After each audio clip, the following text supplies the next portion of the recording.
recognized for 5 minutes. Thank you, Mr. Chairman. And I have to say that I concur, and I look forward to my Republican colleagues encouraging their Senate colleagues to rapidly confirm the replacement for Mr. Gruenberg.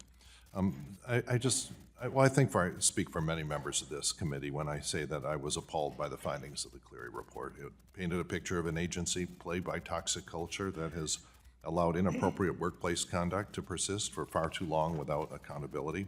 And it is appropriate to bring in new leadership to the FDIC that is a demonstrated commitment to addressing these issues and the credibility to instill positive change at an agency that's long struggled with these issues that we're discussing today. I encourage the Biden administration to quickly nominate a new FDIC chair, which I understand is underway, and for the Senate to confirm them without delay.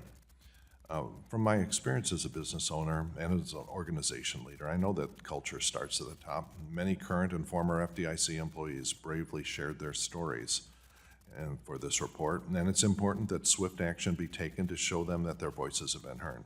The action plan that was put forward last December and the recommendations in the Cleary report are important steps, and I encourage future FDIC leaders to dutifully implement those recommendations and the other changes that may prove to be necessary. But I'd be interested in what timescale we can expect for these changes.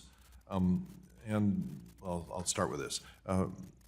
So Acting Controller Sue and Mr. McKernan, as directors of the FDIC, you've experienced the fact that data on misconduct throughout the organization has not been collected regularly or uniformly. So my question is, has this been fixed? It has not been regularly provided, apparently, even to directors and senior management. This issue was highlighted in both the Inspector General's 2020 evaluation and the Cleary report.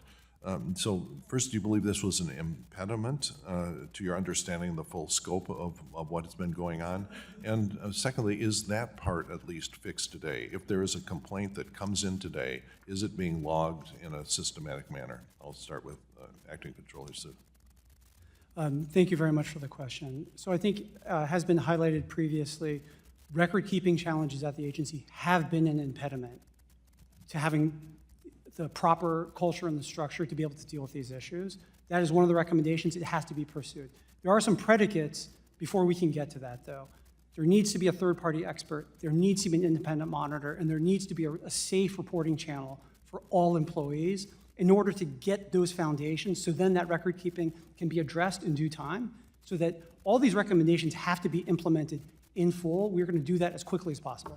Yeah, but is there anything in the interim? Is there any improvements that have been made in the record reporting and keeping? Has at least a memo gone out to everyone? Hey, do something better than you've been doing, so that whoever comes in to finish cleaning up the situation will say, here is a comprehensive list of everything, every complaint that's been received for the last 6 months or whatever. Yeah, I believe that in the agency's action plan, there are sub-action plans within that. Those have been assigned. There are sponsors. There are deadlines. I believe that record keeping has been part of that. Well, I don't know if Director McKiernan has other. Yeah. No, I think I concur with that. The only thing I might add here is that even if we have the most ideal reporting mechanism and record-keeping mechanism in place, where it's not going to work if people are afraid of retaliation. Yep. And that changes, that's not policies, procedures, training. That's a change in values. And that's going to be something that is going to have to be like a cycle that builds. We're going to have to show that through discipline and by championing people who do it well. And reporters, people that are thinking of reporting something, will look at whether other people that report them actually get their complaints addressed or whether they're swept under the rug. And so it's going to be the work of years to let everyone understand that it's an organization that takes these complaints seriously. And so can you give me some idea of the time scale? When should we really expect measurable changes in the organization, assuming that all of these are implemented? So your point about trust is really critical. There is a reason that FDIC employees have been skeptical of these efforts in the past, and that trust is going to be established through consistent actions over time that show that it protects them. In this process that we established for the hotline that Cleary ran, there was skepticism about using the hotline for some time. It took time for employees to brave employees to come forward and use it and realize, okay, this is different, I can trust this. They could tell their colleagues. And those hotline calls they improved, the hotline usage improved over time because people trusted it.